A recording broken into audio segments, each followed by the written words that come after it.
এবার তৈরি বাকুলিয়া মাজিট হয়ে আসানসোল যাবার অস্থায়ী ফেরিঘাট ভোলে বাবা ফেরিঘাট তৈরি। আগামী শুক্রবার থেকে সালতোড়া আসানসোল যাওয়ার জন্য বাকুলিয়া মাজিট ভোলে বাবা অস্থায়ী ফেরিঘাট শুরু হতে চলেছে। জানিয়ে এবার থেকে এলাকার প্রায় 10 থেকে 15টি গ্রাম এবং আশপাশ এলাকার প্রায় 30টি গ্রাম অনায়াসেই আসানসোল সদর হাসপাতালে পৌঁছাতে পারবে। এই অস্থায়ী ফেরিঘাটটিতে 2 চাকা 4 চাকা ছোট গাড়ি চলবে বলে জানিয়েছেন স্থানীয়রা। এই অস্থায়ী ফেরিঘাটে যেতে হলে পাবড়া মোড় হয়ে সালমা হয়ে বাকুলিয়া গ্রাম হয়ে অস্থায়ী ভোলে বাবা ফেরিঘাট পার করে আসানসোলে পৌঁছে যাবেন মাত্র 7 কিলোমিটার ব্যবধানে। সুদূর বাঁকুড়া এবং পশ্চিম বর্ধমানের আসানসোলের সঙ্গে সংযোগ স্থাপন করবে এই অস্থায়ী ফেরিঘাট। জানা যায় সালতোড়া পাবড়া মোড় থেকে সালমা হয়ে বাকুলিয়ার এই অস্থায়ী ফেরিঘাট হয়ে আসানসোল পৌঁছাতে মাত্র 7 কিলোমিটার রাস্তা অতিক্রম করলেই হবে। অন্যদিকে বাঁকুড়ার সঙ্গে এই করিডোর সংযুক্ত হতেই হাজার হাজার মানুষ উপকৃত হবেন বলে জানা যায়। এই ফেরিঘাটের মধ্য দিয়ে নিত্যদিন প্রায় এই 30টি গ্রামের হাজার হাজার মানুষজনেরা নিত্য প্রয়োজনে এবার অস্থায়ী ফেরিঘাট দিয়েই আসানসোলে অনায়াসেই পৌঁছে যাবে।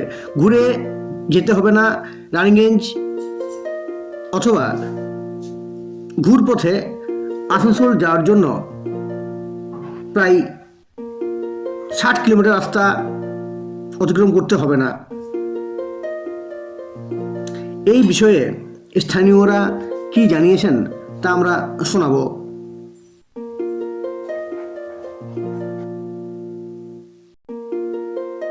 প্রয়োজন ছিল, আর ব্রিজটাতে এত সুন্দরভাবে বানানো হয়েছে যে আমি তো খুব কমফোর্ট অনুভব করলাম গাড়িটা চালিয়ে। এটাতে কি সুবিধা হলো আপনাদের? এটা সুবিধা বলতে দেখুন, আমাদেরকে ওই মেজিয়া হয়ে ঘুরে আসতে হচ্ছিল, এবারে এটা রাস্তাটা অনেকটাই শর্ট হলো। আর এটা পশ্চিম বর্ধমান আর বাঁকুড়ার একটা এত শর্ট ব্যবধান হয়ে গেল এবং কমিউনিকেশন যেটা গ্যাপ ছিল সেটা একদম হেঁটে গেছে। এটা কোন জায়গা থেকে কোন জায়গা কানেক্ট করছে? এটা এদিকে আসানসোল আর সালতোড়া, মানে বাকুলিয়া ব্রিজ নাকি নাম এটা? এটা ভোলে বাবা মাজিদ বাকুলিয়া ফেরিঘাট। সেটা এটা লোকেশন আমরা বাকুলিয়া হয়ে পাবড়া মোড় থেকে বাকুলিয়া থেকে ডামরা থেকে একদম আমরা আসানসোলে উঠে যাচ্ছি। কত কিলোমিটার মধ্যে পাচ্ছি আমরা বাকুলিয়া থেকে? বাকুলিয়া থেকে আসানসোল এটা 13 কিলোমিটার। আপনার নাম? আমার নাম পার্থপ্রতিম চ্যাটার্জি, বাড়ি বাকুলিয়া। এই লোকেশনটা হচ্ছে বাকুলিয়া মাজিদ ভোলে বাবা ফেরিঘাট ও অস্থায়ী সেতু। এইখান থেকে আপনার আসানসোলের দূরত্ব 6.8 কিলোমিটার। আসানসোল ডিস্ট্রিক্ট হসপিটালের দূরত্ব হবে 7 কিলোমিটার।